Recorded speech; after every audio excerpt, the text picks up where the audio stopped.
thought we might just sit for a minute and send some positive thoughts and prayers to everyone that is suffering from last week's hurricane, and send positive energy to all those that are helping and volunteering and driving and flying things in and saving and rescuing people.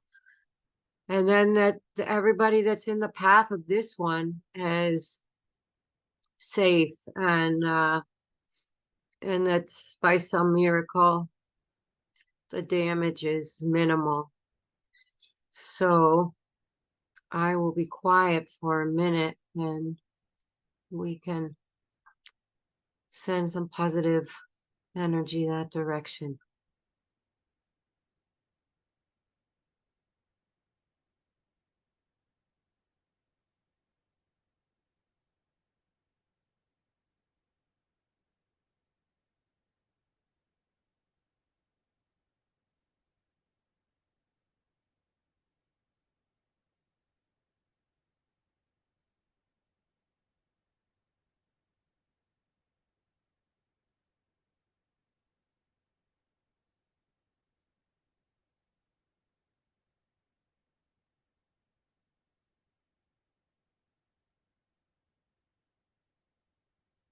Thank you.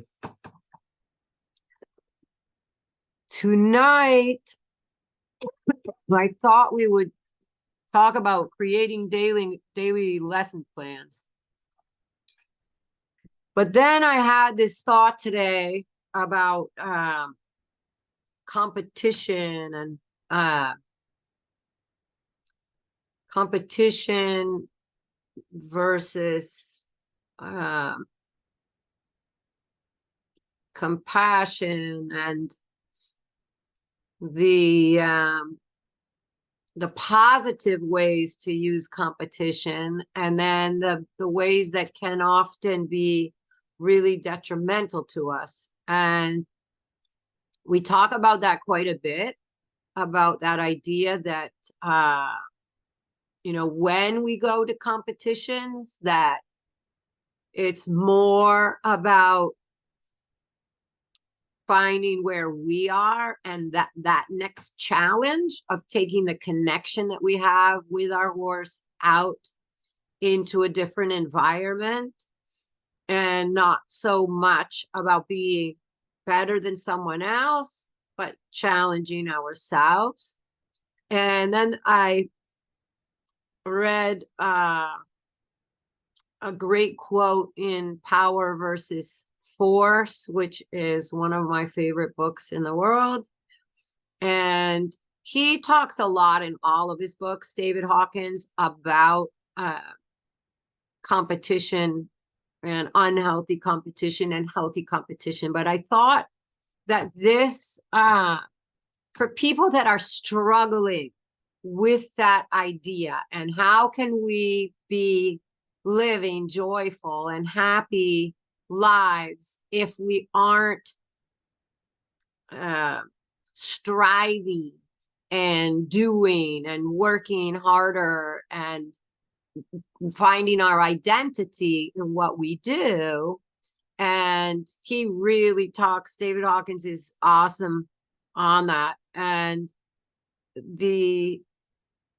I thought that this quote really spoke to that much better than I can. So he says in Power versus Force, if top performers are imbued with the belief that their excellence isn't a personal accomplishment, but a gift belonging to all of mankind, as a demonstration of man's potential, they'll go strong and remain so through any event. So I think that for me, some days we might be bringing our best self forward, and there might be somebody whose best self is winning that race and we aren't. but we still are finding our own truth and our own excellence in that moment. And knowing that we are, you know, it could be next month or next year that we are having our best day, and that other person may not be having his best day. And so it's finding that everybody has that possibility. And he goes on to say, we celebrate the champion because we recognize that he has overcome personal ambition through sacrifice and dedication to higher principles. The great become legendary when they teach by example. It isn't what they have, nor what they do, but what they have become that inspires all of mankind, and that's why we honor them. The Olympic spirit resides within the heart of every man and woman. Great athletes can, by example, awaken awareness of that principle in all people. These heroes and their spokesmen have a potentially powerful influence on all of mankind, literally the power to lift the world on their shoulders. The nurturing of excellence and recognition of its value is the responsibility, and recognition of its value is the responsibility of all men, because the quest for excellence in any area of human endeavor inspires us all toward the actualization of every form of man's yet unrealized greatness. And so for me, what he's saying is anything that we choose to be creative in, striving and being brave to take that out into humanity is special, because we can inspire people that we don't even think need inspiration or are even seeing us. So we don't have to be on the world stage to do it. If you are on the world stage, then absolutely we want to be you know, really good examples and living and walking the talk. But the quest for excellence in any area of human endeavor inspires us all toward the actualization of every form of man's yet unrealized greatness. And I really love that. In another place, he says, because power is effortless, it goes unseen and often unsuspected. Force is experienced through the senses. Power can be recognized only through inner awareness. And I think that really applies to us and to our connection with each other, and also with our horses, that and why you guys show up here every week is because you don't want to be in that force, but instead that you're living through that inner awareness, and then you're allowing your horses to join you in that place, and you're joining them in that place. So somehow I had to say all that before we got started on our creating lesson plans. And part of tonight and the creating lesson plans, I really want to say that that doesn't have to be a strict, forceful thing. It doesn't need to be anything that takes your joy away, but instead something that can give you a little bit of a pathway so that you can enjoy and find joy in that experience with your horse. So sometimes we've talked about in the past that if we don't have that destination, then anywhere is going to be fine, but we might not have as much fun wandering. And I think that some of the most fun rides that I've had is setting a little bit of a plan or an intention for what I want to do that day and being open to what happens, and then really finding the joy in the things that go right and the places and times that my horse jumps in and enjoys it with me, and being able to be a little bit more playful and relaxed when it doesn't exactly go as I plan or as I set up.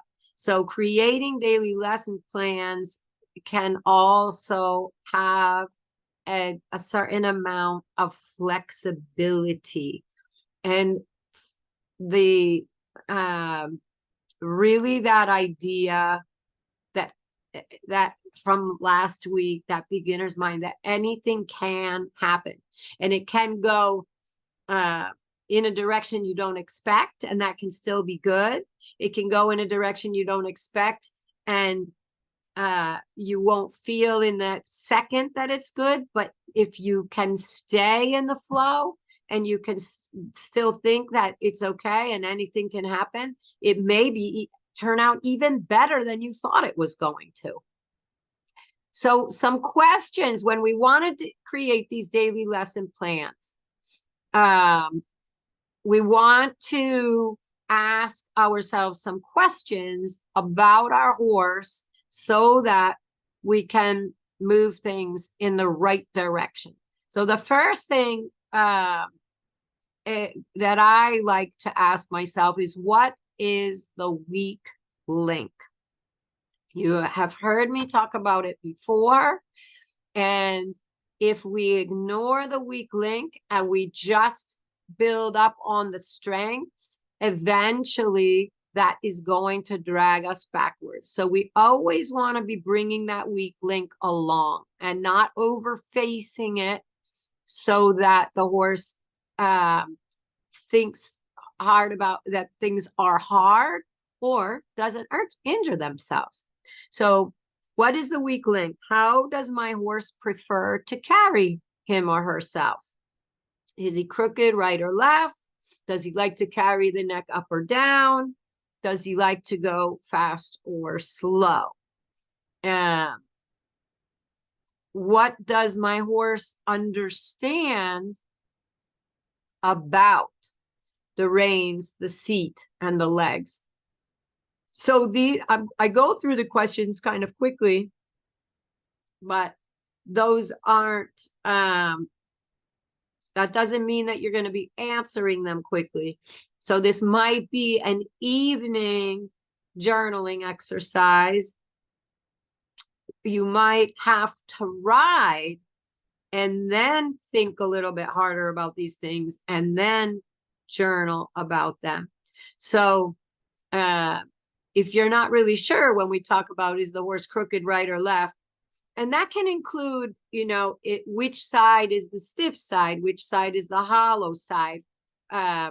Some horses can be a little bit stiff on one side, but still, you know, carry their hind legs inside on that same side. You know, crookedness can turn up in many, many different ways. Maybe the horse tracks fairly straight, but then the neck gets off to the side. So I'm going to send you the notes so you can use this as a place to journal about it, or you can find, you know, put it in your journal. But it's not going to be just like, you know, a couple of, right now I talk about it like it's real. Oh yeah, my horse is stiff to the right, likes to carry the head up, and it likes to go fast, but it can get a little deeper than that.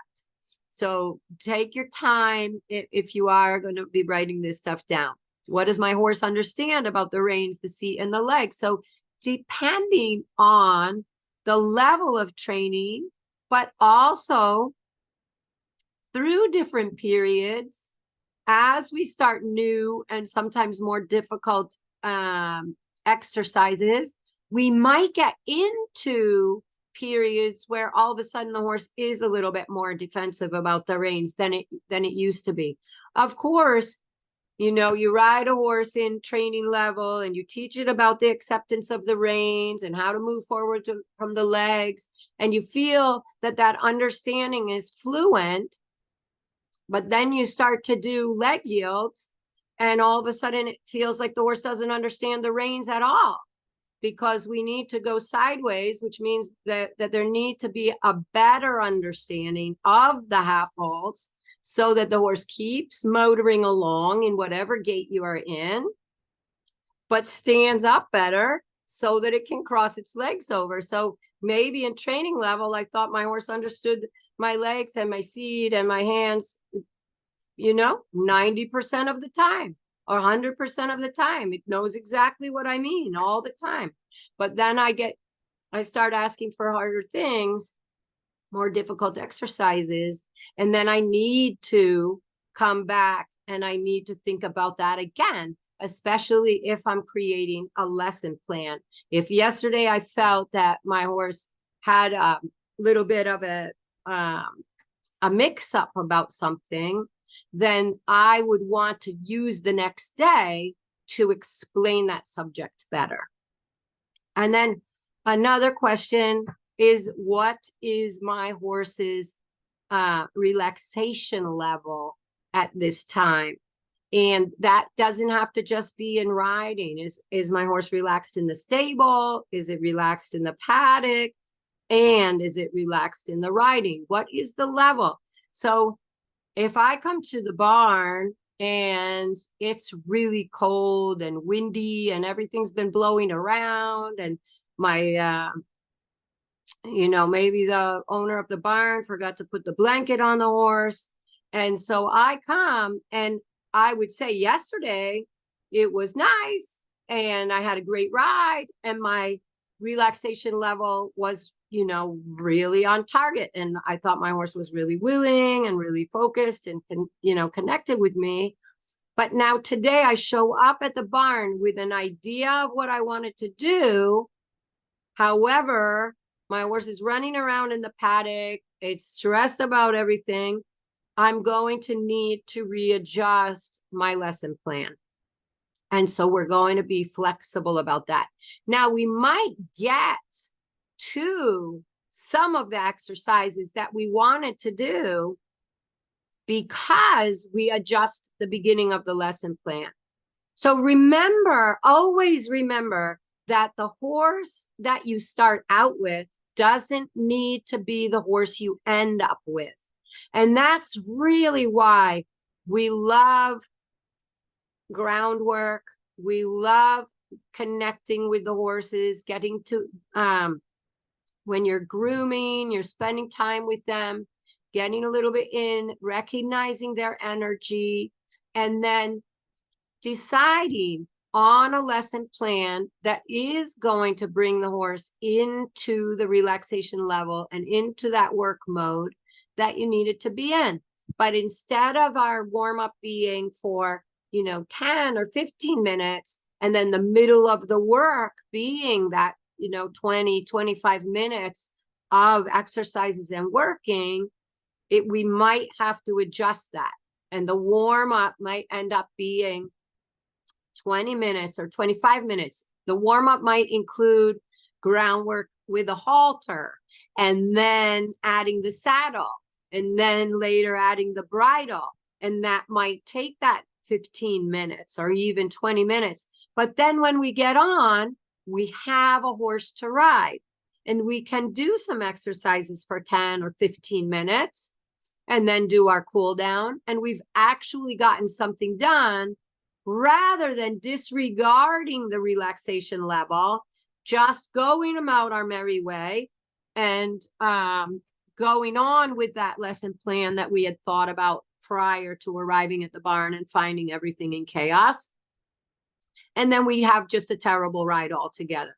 So I really think, and that the next day will go so much better because you were able to be flexible and you were able to bring that horse to that state that you want to ride. And the more that the horse comes to trust us, to be bringing them into a comfortable state so that they feel good in their bodies about the things that we're asking them to do, the more they will put themselves in that state by themselves. And you will find that having that trust and that relaxation with their owners, with the riders, with the handlers, they'll start to find that relaxation much sooner, even in that process. And I had an interesting thing happen where it was a client, and I knew the horse from the time it was broken in, and I had been helping them, and she accepted the riding in the saddle very, very easily. And whenever I saw her, she was moving along. I didn't help them all the time, but maybe once a month or so. And then it started, she moved the horse home, and then she would trailer in for the lessons, and not just with me, but with the other trainer. And the mare started to just be get worse and worse, and not accepting any of the riding, and wouldn't go forward. And they're fixing the saddle and this and that and the other thing. And so I was there, and they drove in for the lesson, and she's outside of the trailer, and she's tacking her up, and the horse is like this at the trailer. And but still they go and they put the saddle on, and they put the bridle on, and they bring her to the ring, and her whole body is just like, no. And then, maybe a little groundwork or something, but then they get on, and she has never really found herself. She's never really become comfortable back in her body again. That feeling from being in the trailer, arriving at the new place, and she accepted everything. She didn't act out in some bad way, kicking at the saddle, or even, bucking or bloating at the saddle. She accepted everything, but she was in a very, very bad state. And then she was not in control of her limbs, because her body didn't feel like her own. And so in those times, we need to recognize that the horse needs to be in accepting state to take the saddle, to take the bridle, to take the riding, to feel comfortable about the footfalls and how its body is going. And so if you think about yourself, I think about myself. How do I feel? If you think about doing a presentation or riding at a horse show or anything like that, when we are outside of our comfort zone, we have to mentally bring ourselves into our body and touch base with our bodies in order for our body to react in the right way. In order for my legs to ride my horse forward, I need to be able to feel them and to communicate with them. And if you imagine a horse that doesn't really feel in touch with its body anymore, because it's got this adrenaline and it's got this, where am I? The trailer, you can imagine the tension in the muscles. And then we're riding it, it doesn't feel comfortable. Some horses would do very bad things in that moment. She did not. She just froze up totally. But it's just an interesting thing. So as part of your lesson plan creation, what is my horse's relaxation level? And start sooner than when you just take it into the arena. And then what is my horse's normal response to stress? So I have heard hundreds of times. I really do not know what happened. She seemed totally fine. And then all of a sudden, this huge explosion happened. So if we ask ourselves, what is my horse's normal response to stress? If your horse's normal response to stress is like, I can handle this, I can take this, I'm okay, I'm okay, I'm okay, then there's going to be a point of no return of that. And just standing there, but standing there frozen does not mean that your horse is relaxed. And if your horse's normal reaction to stress is to run away from it, then we need to work on ourselves in that. Because if your horse is normally running away, and so now you're defending against that, you're also going to have a point of no return. So think about the fight, flight, or freeze, and then think about being proactive about that rather than defending or, just covering up your eyes and your ears like it's not happening, like your horse is. So there's a lot of things that we can do to help the horses to get back into that healthy state so that they accept the tack and so that they accept the riding. But this is not a waste of time. And there are going to be, especially for those of us who are, now going into winter, there are going to be times where you're only going to set yourself back by not taking that little bit of extra time in the beginning of the ride to really create that state. And for me, I have to say, prior to Tristan, before Tristan, BT, the idea of taking my horse in the ring without the tack, I really probably would not have thought about that. And now that is a way that I will manage those situations. I find that putting tack on a horse whose body is really in a bad state is it's just a waste of time. So definitely, just something to think about in creating that state and getting to know your horses and how they respond. And then how can you create the response that you want? That deep breath. When horses have a little bit of a hard time with certain exercises, if you really start them out in that relaxed state, their bodies are going to function in those exercises so much easier and so much better. And then you're going to move the training along more than you think, because you're creating a horse that physically can do what you want.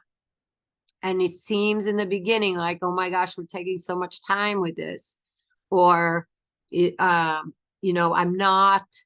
I'm not getting anywhere if I'm not riding the whole time. But I can tell you from experience that we get much farther when we take that beginning time.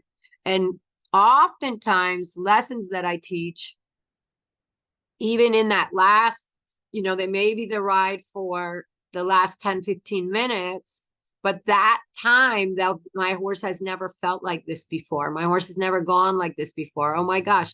Wouldn't you rather have that 15 minutes of really connecting and really feeling that athlete underneath you than have 45 minutes of riding and feeling like you're defending and muscling and trying to convince the whole time? So, really think about that, because it'll grow. The more you do it,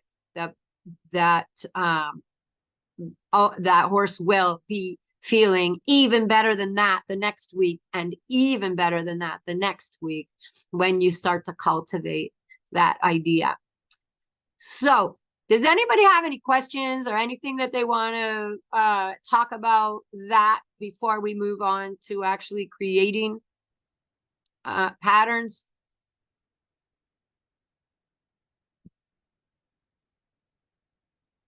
All right. Well, feel free to write in the chat or unmute if you have any questions. So some patterns that promote lateral suppleness. So right now, I'm not really going to talk about a whole lesson plan. Instead, some of the exercises that you can put together to create certain feeling or move a certain subject forward. So the first ones are about lateral suppleness.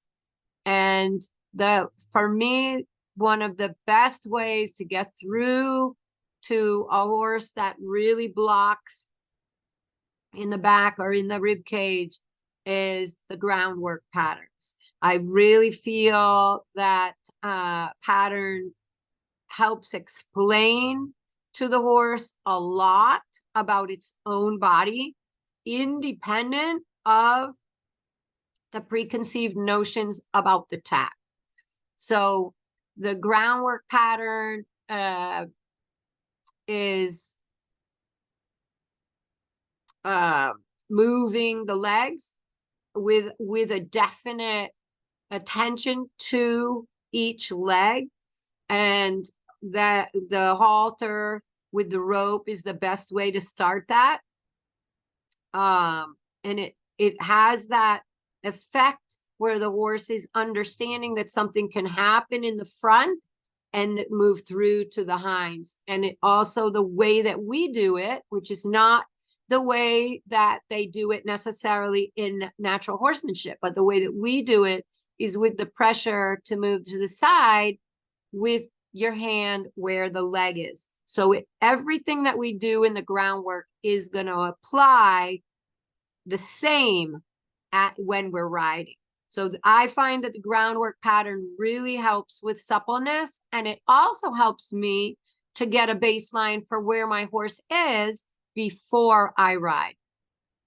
And then lateral suppleness is also really helped with serpentines and broken lines for the lower level horses. You don't have to do a full serpentine. You could go to, you can go a meter off the track and back to the track, and a meter off the track and back to the track. You can go to the quarter line and back again, or to the center line and back again. So broken lines are awesome for lateral suppleness.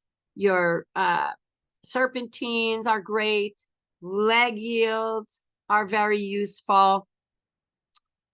Circles, of course, and counter bending, not bending like back, forth, and back and forth, but instead really thoughtfully changing your posture to posture left and riding that way for a little while, a long side or so, and then changing to posture right and riding through the short side in the true bending, and then changing to the counter bending.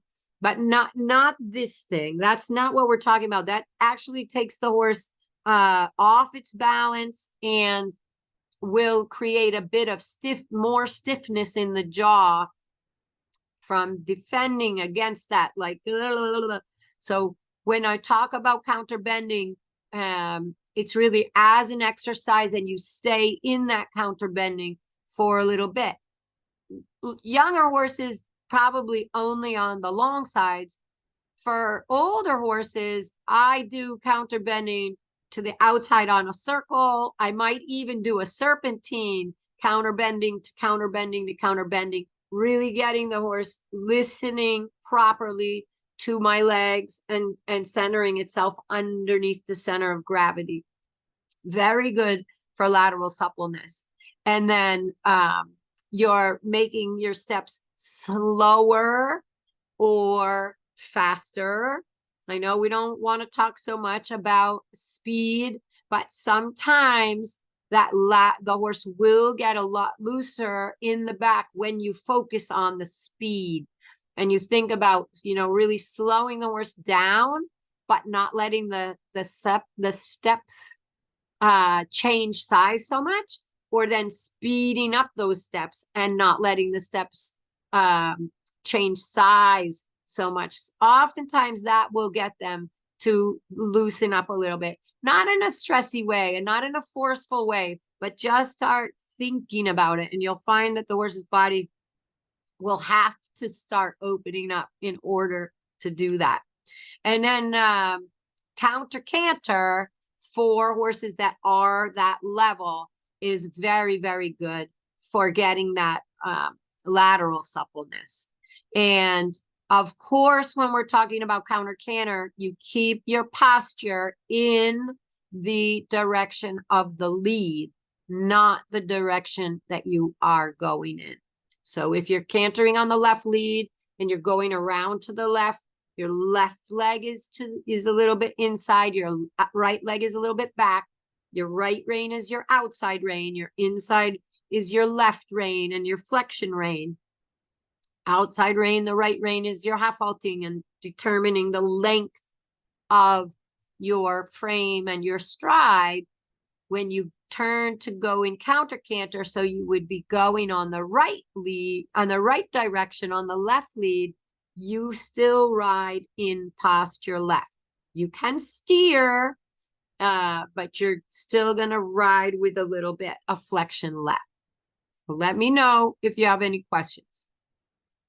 Patterns that promote longitudinal suppleness are circles, transitions, stretching down, and then riding the horse back up. So that longitudinal suppleness, actually letting the horse go low and deep on purpose, and then bringing the horse back up into your working frame, and then stretching it down and then bringing it up is really great for that. And oftentimes what I will do is I will create an exercise that can be a little bit challenging for the horse, and then give the horse that opportunity at the end to stretch down. So what would that look like in a working pattern is, for instance, going down the long side in a medium canter, making a 20-meter circle in the middle by E or B, and using that circle to create collected canter, and then making a little bit of a quarter pirouette or so on the center as you pass by the center line, and then letting the horse, as they come out of the quarter pirouette and continuing on your circle, then letting the horse stretch down for the rest of the 20-meter circle, and then bringing them back up. And actually I would finish again with the rest of the long side in medium canter. So something like that, the stretching down, connected to a place where a horse might get a little bit tight, a little bit shorter, where I always like to let them open up and feel under my seat and under my leg that balance that they've created from that collection. So stretching down and riding back up also is asked for in training level and first level. We know we stretch them down for a 20-meter circle. We bring them back up at the end. So that's one of the reasons why they're putting it in there. Rein back is an awesome exercise for longitudinal suppleness. And if it's a horse that doesn't know it, you might teach from the ground first. But that idea that something that happens in the front needs to affect my hind legs, and then that taking the weight behind and recycling and getting into the hind legs for that rein back will absolutely open up the back and the hip joints when it's done correctly in the front. So teach that carefully. I also think that turn on the forehand can be really good for that, for a horse that's educated enough to accept a turn on the forehand. And then small steps and big steps. So that's really teaching the horse about that rubber band exercise, getting the steps a little bit bigger in balance, being able to bring the horse into smaller steps, being able to make them into bigger steps again. So that's awesome for really making the back open and helping the horse to be supple through the top line. Patterns that help prevent anticipation and encourage balance. Put together a mix of circles, speed, and size of steps. Create the pattern first and then begin riding. Ride several times on both sides to get the maximum effect. And don't get caught up in mistakes. So what would that look like? We just talked about that. Doing the medium canter, then the collected canter, then the quarter turn, then the stretching down, then the medium canter again. Put together a mix of circles, speed and size of steps. And why does this help to prevent anticipation and encourage balance? Is that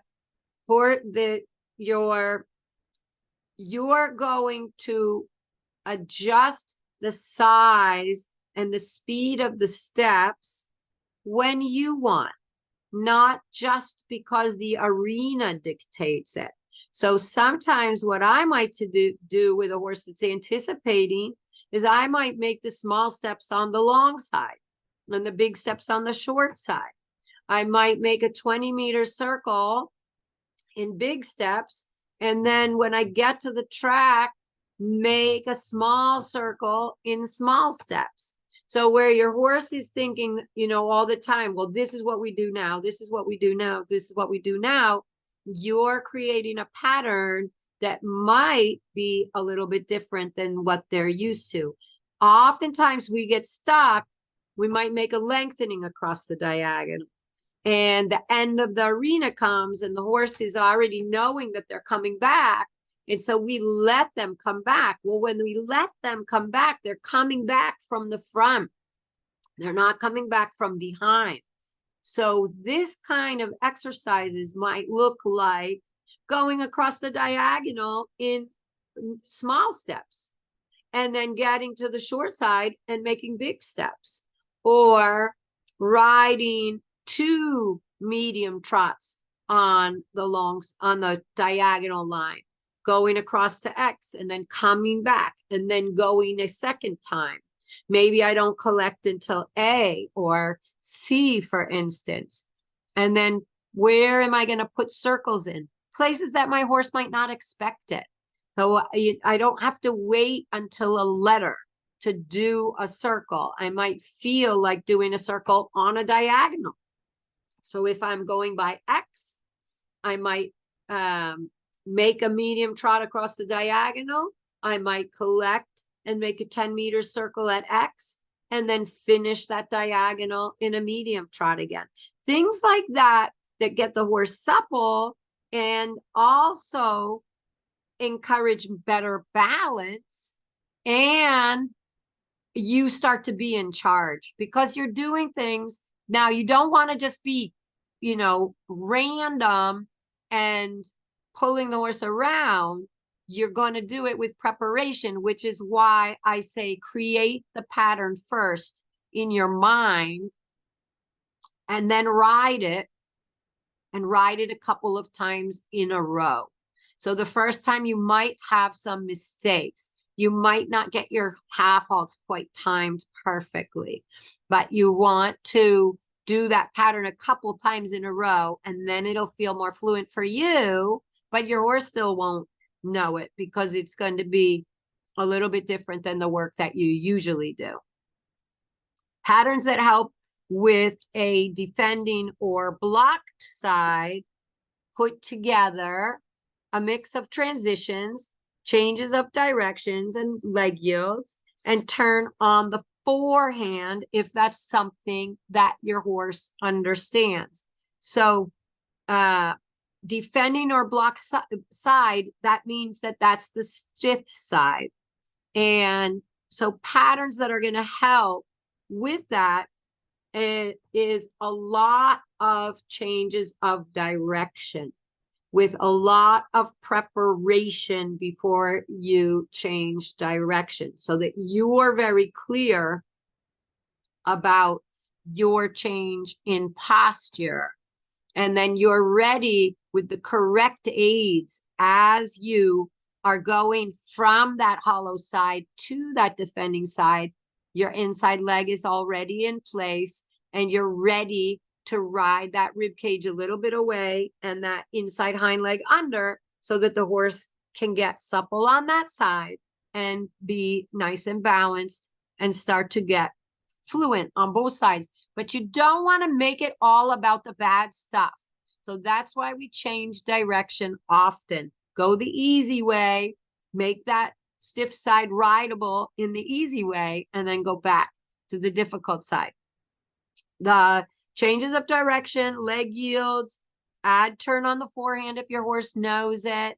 You can add rein back to the patterns now and then, you know, in an organized way and in an organized place.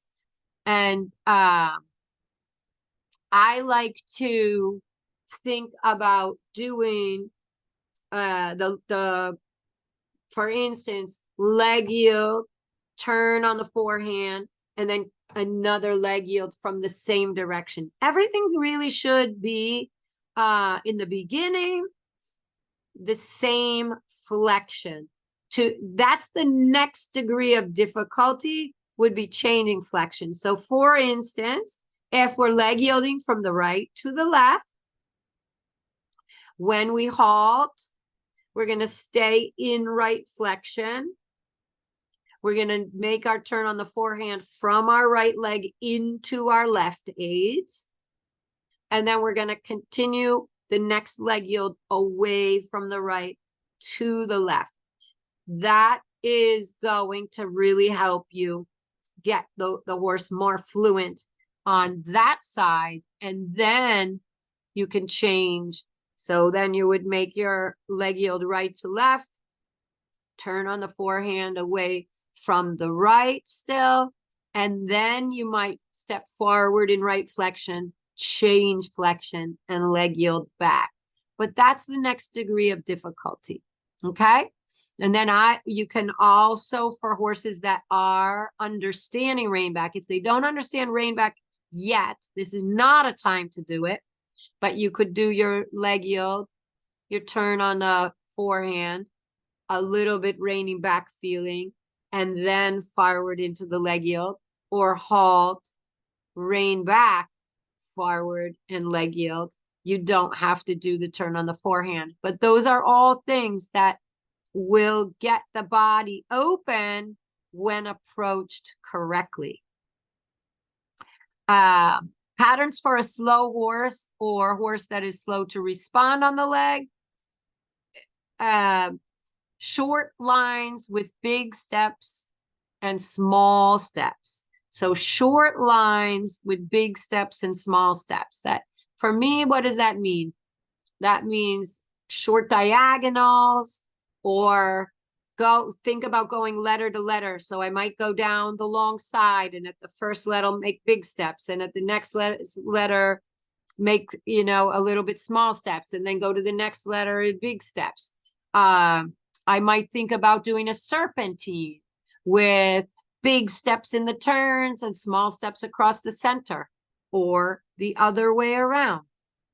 But a slow horse, or a horse that's slow to respond on the leg, we want to vary that size of the step often so it doesn't always feel overfaced. You're not always saying go and go and go and go. You get to say, hey, that's enough. Now let's make the small steps again.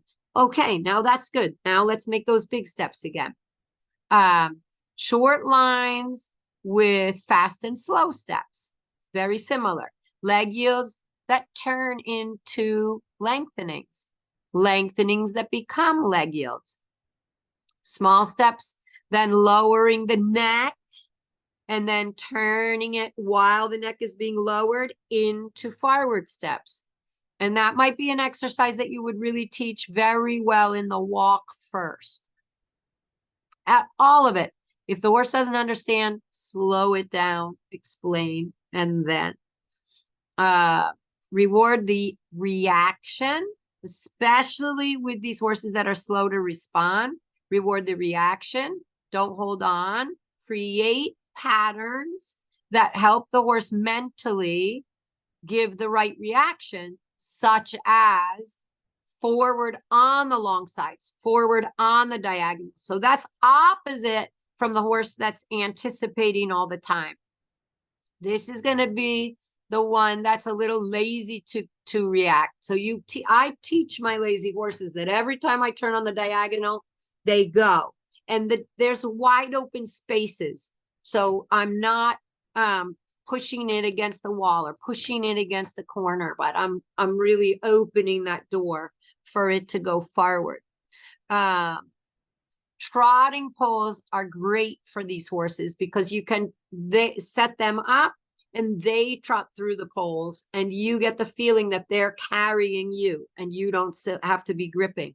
If they touch the poles, that's on them. And next time they will be more careful. Don't ride stronger, harder because they make mistakes. Your job is to get the horse to the middle of the poles. And then as soon as you're a couple strides away, you let them do their job, which is to take you over the poles. So don't manipulate in the middle of the poles or they won't learn the lesson. Anybody have any questions? So then patterns for quick or anxious horses, I really love spirals. Making sure the small circle doesn't exceed the horse's balance capabilities. Forward steps followed by a circle so that you're letting the horse come back into collection by utilizing the circle line. Not that you wait until they get running along so much that they lose their balance on a straight line, but instead that you go forward, maybe on a short diagonal or something like that, but then you follow. The collection happens by making a circle. And I always find that helps to get them better from the leg into the outside rein, and that we don't end up with a really forward horse that we take back on 2 reins. We never want to do that. Transitions between the gaits with clear rewards. So if, sometimes quick horses or anxious horses, they will miss half halts. And when you really go canter to trot, trot to walk, walk to trot, trot to canter, canter to walk, these kind of things, it gives you a big opportunity for reward. And so that will build into your half halts. If the horse isn't able to make the transitions properly, the half halts aren't going through either. And so we want to always bring the horse to the opportunity to reward.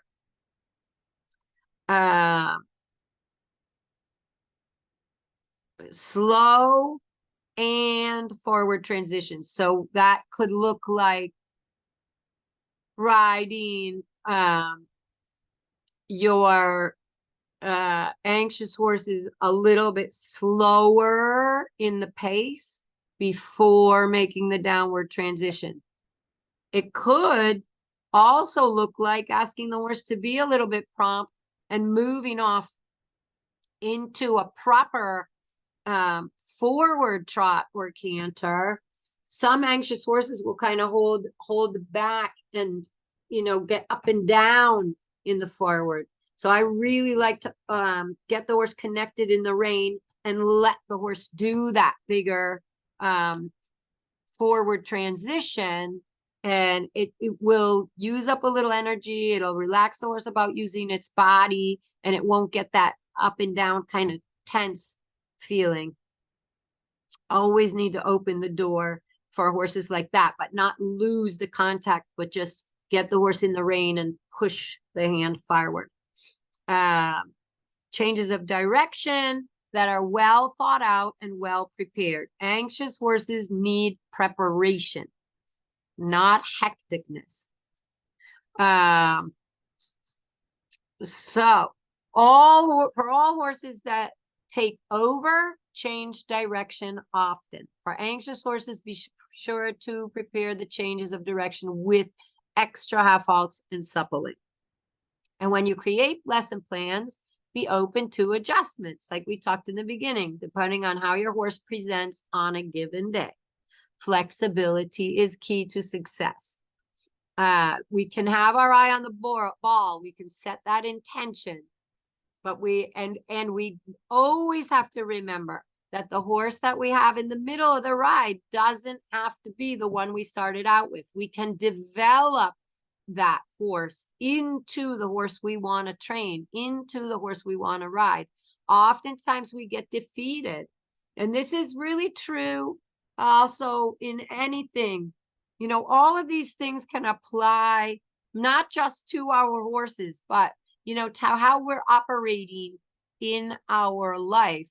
That keeping our eye on the ball, setting that intention, knowing where we are in the scenario, and then being flexible because we are recognizing what's going on around us, and that it doesn't always have something to do with that we did it wrong.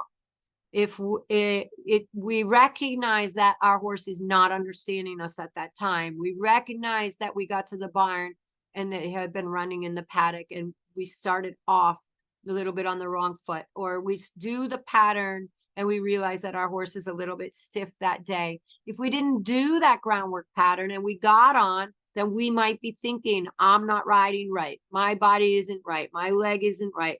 But if we did the pattern, we're still going to get on. Maybe the pattern isn't perfect, but we're going to have that knowledge. My horse came out of the box today for whatever reason, a little bit stiffer on the right side, a little reluctant to move away from my right leg.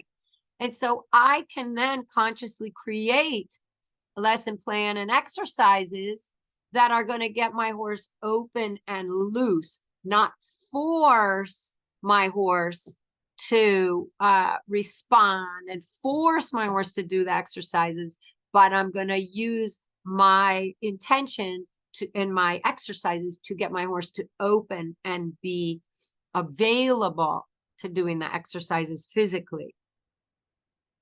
So if you keep in mind some of the answers to the questions that we started with in the beginning of the webinar, if you keep, you remember those when you're riding, that will also help to keep that yourself on track and make the best ride that you can and have the most enjoyment and not pressurize yourself in the wrong way. I think it's also really helpful to journal after you get off what parts of your lesson plans really worked and really felt good. Is there some aspect of it that you didn't benefit from, that you might work a different pattern, or notice that you might need to step something down? Yeah. And make it easier the next day starting out. So journaling can also be really helpful when you look at that whole week. Then how am I going to set my intentions for my next week, and keep moving forward, slow and steady. Does anybody have any questions? Anything you want to bring up?